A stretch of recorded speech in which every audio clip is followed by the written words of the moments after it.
good afternoon to everyone. Thank you for taking time out to be here today. It's always nice to go one down this, especially after you open the evening. So I'm hoping that this particular session is going to be much more milder. So the good news is that I just have 5 slides. So you're all going to feel very bored. And the second good news is that I have no data on it. So you don't have to pull out your blackberries to do complex statistical calculations. So I'm not going to do any of those. What I'm going to do here is a little different. So unlike my distinguished other panelist members, we really don't train for ourselves. We have a very outer-in view of the entire skill development initiative. I'm going to share some of the experiences of the BSc Institute, which I represent, as a training provider to a lot of corporates in building high-skilled professionals for the entire banking, financial services, and insurance industry. And hopefully, we'll be able to take a few takeaways.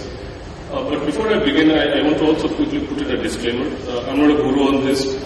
Take with lots of salt with them, and don't believe anything what I've mentioned. But I'm hopeful that you'll be able to carry a few pointers which might help you when you are devising learning strategies for your high potential employees.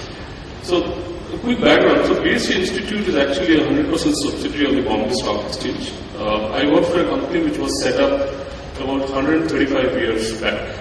Bombay Stock Exchange began under a banyan tree and thankfully has survived all these years.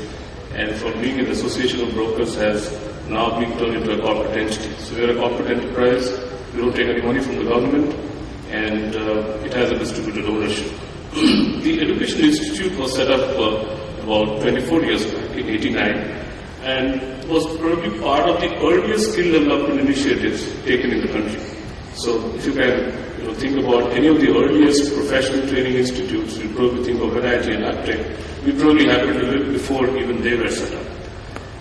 Over the years, BSc Institute has focused primarily on 3 broad things. First is it looks at training, so we train close to about 10,000 people every year for the industry, building high skills for them. Second is we are the market certifiers for people who operate. So your broker who sells your share, or your mutual fund dealer, or your currency dealer, they all need to be certified by us so that they can sell you the product. So we certify close to about 7,000 people every year. And the third is we do a little bit of skill development for the Asian countries. So we work closely with SAARC countries, Middle East and Africa, and we develop skills for their financial market professionals. So that's broadly what we do. So my few next slides is I'm going to share what we think are probably the real challenges on skill development. But before I do that, I thought we must go back a little bit and start with what defines the high potential. So, I tried Googling, and you'll be surprised there's no wiki entry of high potential. So, good friends who are in the learning business must go back and create a page. But I also took help from a good friend Vinod, and I asked him, why don't you come up with a definition? And this is broadly what looks like a definition of a high potential. So, a high potential employee is an employee who have been identified as having the potential, ability, and aspiration for successive leadership positions within the company. Often these employees are provided with focused development as a part of a succession plan and are referred to as high potential. So all of you who probably run the learning divisions for your own organizations, you can probably now start thinking who are your key high potential employees in the company. But when I looked at this definition, I also realized it's extremely boring. So I thought, why not be a little bit innovative? And I thought, if Steve Jobs was to define high potential, what would he do? So I think this is what Steve Jobs would have said. That people who are crazy enough to think that they can change the world and are the really ones who do it are probably the high potential ones. And if you actually look at it at a very generic level, you realize that high potential people are not just people who do well, execute well, but are also the people who probably come with a lot of conviction that they can probably move around the world and make a lot of changes. So in my belief, one of the biggest challenges for anyone is to probably identify high potentials, and if you can spot them right and identify them, you're probably going to be on the right track. Coming back on the skill part, Amresh did really point out that we actually are heading towards a huge skill deficit. Do you have any idea how much is our skill gap going to be by the next 5 years' time? And the skill gap is number of skilled jobs available versus number of skilled people available to match that. Can you take a guess? Can you take a quick poll? Can you repeat that, please? Okay. I want you to predict what is the skill gap in India for the next 5 years. 50%. Yeah, in percentage, how many million people you think? This is going to impact you because you won't get skilled people to run your own companies. Take a wild guess. Sorry, I saw a half hand back. 30 million. 30 million? Okay, not bad. Anyone else? The entire skill gap for our country for the major industries in the next 5-8 years is a staggering 80 million people. 80 million. And all of you as learning heads should be worried because when you go back, you won't find skilled people to run your business. The good news is, they're all going to look at you to make those skills happen. So if you have the right programs, if you create the right learning strategies, if you create them on the right foundation, then people are going to worship you. So it's a huge skill deficit. Now, why is it so critical? Why are we so getting obsessed with the skill thing? Why are people just saying that, why is skill such a big thing? The issue is multiple fold. First and foremost, by 2020, India will be the youngest nation in the world, which means that you'll have the maximum number of employable people from the age group of 22 to 26 available to take up jobs who will be graduates but won't have skills to work for you. So if you're running an engineering company or a financial services company or an insurance company, you will find lots of people who will be available from business schools and from engineering schools but won't be able to do any of the jobs which you want them to do. So it's indeed a very staggering issue, and that's why it needs a composition of not just governmental agencies to build up learning strategies to build skills, but all of us individually at our own organization must also take efforts to build them. So that's really how big the problem is. So while we've identified what the definition is, I also thought that we must probably go back and address what are the key characteristics of a high potential. So while we look at their ability to execute and that they're really fast trackers and stuff like that, so I identified about 4 or 5 of them which I think are the true characteristics of a high potential. First is integrating, and by integrating I don't mean just by working together, but I also mean that synthesizing different facts and points of view to create newer possibilities and not going by one approach. Very obvious listing intently, but the challenge is how do you kind of understand knowledge, expertise, ideas, opinions of others. So all the key characteristics, and if you are trying to identify and build up a pipeline of high potentials, look out for these characteristics of people. Do they listen intently? Reflecting, questioning, observing, and reviewing processes on almost on a daily basis. This is probably the most key, looking at an iterative approach to an activity task and evolving as you go through the process. So not coming with a very fixed dogmatic approach saying that this is the right way to do it, this is the wrong way to do it. And if those days are gone, if you ask any business leader, you will figure out that most of them come with a very open-ended approach of experimenting and looking at a very iterative approach to gain clarity and get things done. And the most important, speaking up. Not just communicating honestly, but you're also looking at, explaining ideas, raising issues, and more importantly, acknowledging errors. So one of the key characteristics. So if you're developing learning strategies for high potential, look at these characteristics. The reason why I thought that we should establish a little bit on the characteristic part is because often we probably miss this aspect. So we get so focused at a transaction level trying to create a learning outcome. So whether we should use an experiential model or should we use an activity-based learning, we often forget that who's this training meant for? And it's probably not a bad idea to take a pause and probably look at some of this.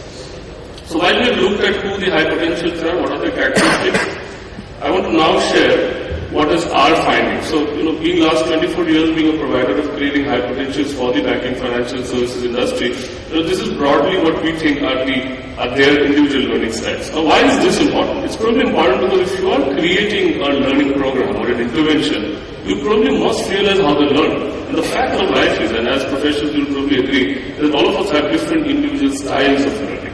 So you can't have one stroke for everyone, you need different approaches to train people. First, they prefer learning from experts. You'll be surprised, we're probably the only institute in the world which doesn't employ a single academician. We don't have faculties in our board. None. We run a very tight ship and we don't have a single faculty, but we deliver training to about 10,000 people. We deliver about 1,300 man-hours of training every month. So how do we do that? All our programs are delivered by experts from the market. So for example, if you're running a venture capital program to high potentials from a corporate, it's delivered by someone who do about 4 M&A deals in a year. That's the value they bring on table. And we find that a lot of high potentials like learning from experts. They don't like learning from academicians who probably pull out a case study which is many years old. They prefer learning it from experts directly. They also prefer experiential learning. So, I don't want to dwell on the concept of experiential learning, but I want to share some of the examples. For example, we have an online training platform called The Board, which is a BSc online training platform. And we use a simulation lab, which actually mimics the entire trading platform on a computer. So you can actually play real trades, you can match your prices, but the trade is not executed and it picks up real-time prices from the Sensex feed. We find that tools like this actually encourage them to learn more because they can practice, they can make errors, they can learn while they're practicing through the simulation tool. Similarly, we also have, for example, a program on technical analysis where we actually pick up real live feed on currency trades across the globe. So our program would actually pick up the live feed and allow people to work on charts and work around it. So in our findings, we see that high potentials prefer methods which are very direct, allows them to practice and gives them access to a lot of data. The third, which we also found very interesting, is that people like learning from each other. So if there's an analyst in a bank, he prefers learning from another analyst in another bank. He doesn't prefer being in a group where you have an analyst and a student. So they like a lot of peer group interaction. This is probably interesting because if you're devising learning programs, let's say for middle managers across the organization, it might be a good idea not to just look at silos, but look at horizontally. So look at across functions, to create a focus group. Follow-up session. Very importantly, they don't like just one intervention. We'll take them out for an evening or do a focus study. They like a lot of small follow-up sessions.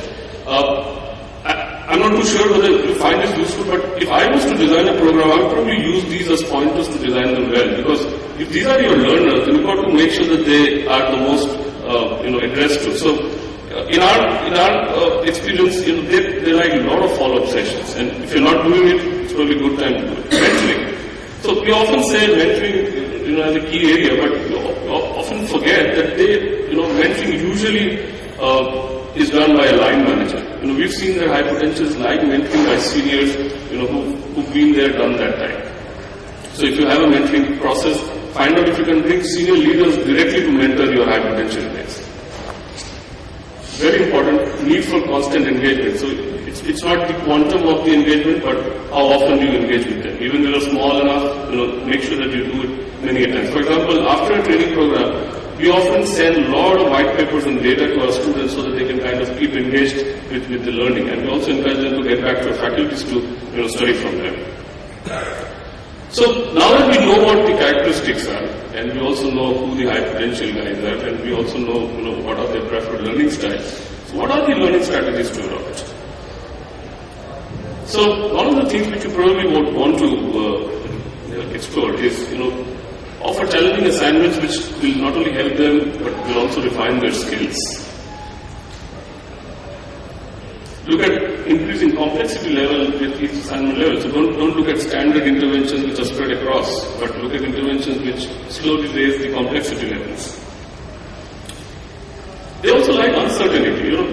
These are probably one of the key characteristics of a lot of high potential people that they like chaos. They don't like standardized data sets. So if you can bring assignments to programs which bring a lot of uncertainty and I also have a slide after this, which is my last slide, where I want to tell you that what's probably keeping our leaders awake today, and we'll probably be able to link it why training them on uncertainty is so important. Assign internal mentors, of course. I couldn't find a better word, but if I could say firefighting, give them challenges which allows them to really test the middle, and don't get disheartened if they fail in one or few of them. Cultural issues. interactions on cultural issues, because slowly your high potentials are going to, and like Amrish said, they're looking across the globe, they're looking at multiple centers across the world. They would need to interact with multiple sets of people, and if you're culturally not trained, even if it's a high potential, you'll probably not be able to do good enough with it. I also read some interesting data last evening, while preparing for this, and I found it quite strange. It seems 40% of the high potential so-called people don't reach the top. And it also said 50% of people who apply for internal job postings usually have a very bad experience. So maybe you can go back and chew on this data and see if there's a correlation. The other thing, bring transparency on the organizational plan. So not just your next 3 years business plan, 5 years business plan, but engage them with your long-term vision, and probably interaction with the business CEOs, business heads to probably give them a lot of help, because you're going to give them a 30,000 feet level.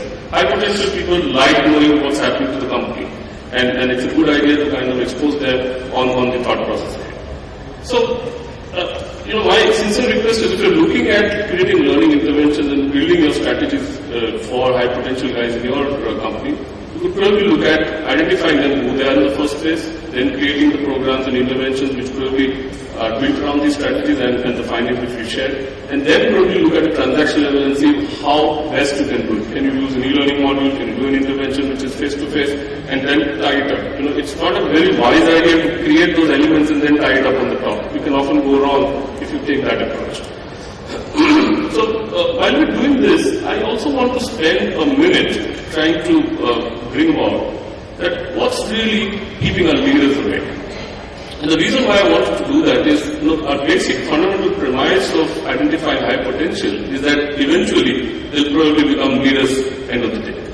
And it's probably a good idea to start identifying what are those skills required for them to become a great leader now, rather than trying to figure it out. So, I thought I'd assign them on about 5 broad perspectives. So first, I thought the challenges for a leader is technological challenges.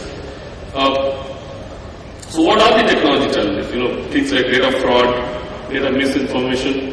You would be surprised that a lot of CEOs are paranoid about social media.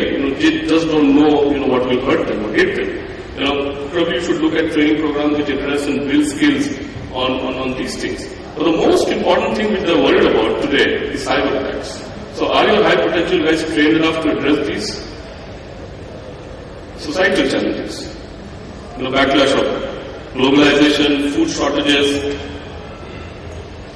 of course, religious fanatism, migration. In fact, I met the Minister of Economy from Mexico government today morning, and you'll be surprised that they add 1 million skilled people every year to the job market, and they're still short of people. It won't be very long that you will actually have a lot of skilled people out of India migrating away to countries like Mexico, Canada, and many other places. So you must hold on to your people quickly and probably create paths for them. Most of the leaders are worried about things like water supply. So are your high potential trained to address these? Geopolitical, crimes, terrorism is a big issue for them. Environmental, pollution, weather control, climate control issues, and of course greenhouse emissions. So are you devising training programs which skills them, which trains them to address some of these issues? Because eventually when they become managers, if they become leaders and they rise up to the top, they would probably have to answer these questions. And most important, the economic challenges. Labor market imbalances. This is the biggest worry. If you actually go back, you'll find, why it is so difficult to get skilled people to run your operations and business. Agricultural prices, commodity prices are off the roof. If you actually look around, you'll find that a lot of commodity prices are actually driving inflation in our country. And of course, fiscal imbalances. So, I want to leave this thought with you that, while you're creating learning strategies, and now that you know who's your high potential, you know what the characteristics of high potential are, you're devising your learning strategy, it's probably a wise idea to pause for a minute now and realize that your high potentials tomorrow as leaders are probably going to address some of these challenges. And if your learning strategies can address them, you probably will make a much better impact of your high potentials, eventually becoming leaders and making your training strategies and training programs unsuccessful.